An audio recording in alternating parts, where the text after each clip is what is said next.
مرحبا للكل، كيفكن؟ إن شاء الله تكونوا بألف خير صحة يا رب. وانتوا عم تشوفوا فيديو اليوم. أصدقائي، فيديو اليوم رح أشارك معكم بعض معلومات عن عدسات لاصقة لازم تعرفوها، لأنه هذا الشيء رح يفيدكن كتير.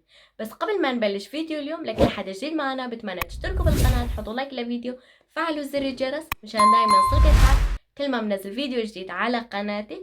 ويلا خلينا نبلش مع بعض فيديو اليوم. أصدقائي، العدسات للنوعين: النوع الطبي اللي عنده نقص بعيونن وبيحطوا نظارات طبية، ما بدنا نحطوا نظارات طبية، بحطوا عدسات طبي. النوع الثاني هو نوع لغرض التجميل، مثلي هلا انه انا هلا حاطة عدسات لغرض التجميل. أصدقائي، قبل ما نبلش فيديو اليوم لا تفكروا أبدا إنه هاي فيديو دعاية وإعلان عن ماركة العدسات، لا بالعكس. من شي فترة تواصلت مع صبية عن طريق حسابها انستغرام، ورح يطلع حسابها انستغرام هون على الشاشة. تعامل هاي صبية كتير كتير حلو يا جماعة، وعندها عدسات. تواصلت معها وأخذت من عندها هاي نوع من العدسات. تكون صوتها واضحة للشاشة؟ بظن هيك تكون واضحة. أخذت من عنده هاي نوع من العدسات لون رصاصي.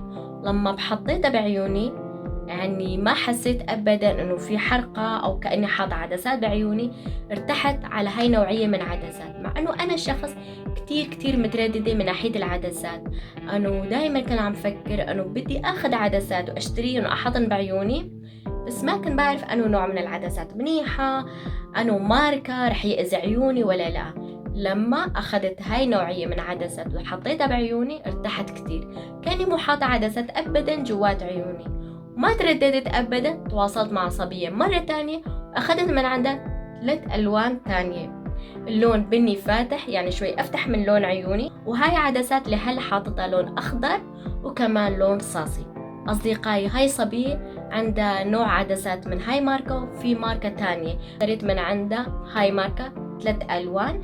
وهاي صبية فيكن تتواصلوا معها عن طريق حسابها انستغرام وكمان حسابات تيك توك، وهي تبعت عدسات لكل مقاطعات ألمانيا. أصدقائي، لكل حدا يحط عدسات لاصقة بعيونن لغرض التجميل، بنصحكم تتواصلوا مع هالصبية وتشتروا من عندها عدسات.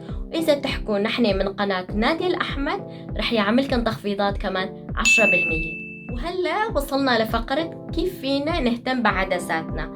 هلا قبل ما تحطوا عدسات جوات عيونكن لازم يكون ايديك نظيفة، تحت اظافيرك نظيفة، تغسلوا ايديكن كتير منيح قبل ما تحطوا عدسات جوات عيونكن، وكمان ما يكون حوالي عيونكن مكياج. اصدقائي، شو هو نوع السائل المنيح لازم نستخدمه مع عدساتنا؟ اشتريت هذا السائل من محل دي ام. هذا نوعية كتير كتير منيحة يا جماعة، وبتيجي معه كمان علبة احتياط نحط فيها عدساتنا. لا تفكروا أبدا أنه المحلول السائل ما تلعب دور كبير مع عدسات، بالعكس. إذا حطيتوا سائل محلول سائل النوعية مو منيحة بعلبة وحطيتوا عدساتكن جوات، أو لما بدكن تحطوها جوات عيونكن رح يحرق عيونكن. رح تندموا الساعة اللي حطيتوا عدسات جوات عيونكن. السائل تلعب دور كتير كبير مع العدسات، بنصحكم بهاي نوعية. أصدقائي، لما اشتريت هدول عدسات من صبي حبيت فورا أفتح كاميرا وأعملكن فيديو، أشارك هاي فيديو معكن مشان أنتو كمان تستفادوا. بعرف كلياتكن مثلي تحبوا تشتروا عدسات لغرض التجميل، بس بتخافوا انه انو نوعية عدسات منيحة، كيف بدنا نتواصل مع شركات او المبيعات اللي يبيعوا عدسات عاملة منيح، يبعتوا لنا ولا لا.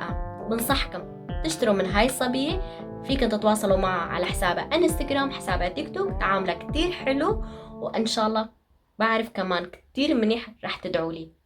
اوكي اصدقائي، وهيك وصلنا لنهاية هذا الفيديو. ان شاء الله عجبكم يا رب، وبحب دايما اعمل فيديوهات تستفادوا منها، ودايما بحب كمان شو المنتج او الغرض اللي بجيبه، واول شي بستخدمه، ولما بشوف نتيجة منه انه منيحة بحب دائما انه اشارك، اعمل فيديو اشاركه معكم مشان انتم كمان تستفادوا من هاي الشغلات اللي انا بستعملها. اوكي اصدقائي، وقبل ما نختم نهاية فيديو اليوم، لكل حدا جديد معنا بتمنى تشتركوا بالقناة، حطوا لايك للفيديو وفعلوا زر الجرس مشان دايما يوصلكن اشعار كل ما منزل فيديو جديد على قناتي. لا تنسوا تعملوا شير هذا فيديو لرفقاتكم لأهاليكم مشان ينضموا لعائلتي. وإن شاء الله أشوفكم بخير وسلامة في فيديو جديد. باي.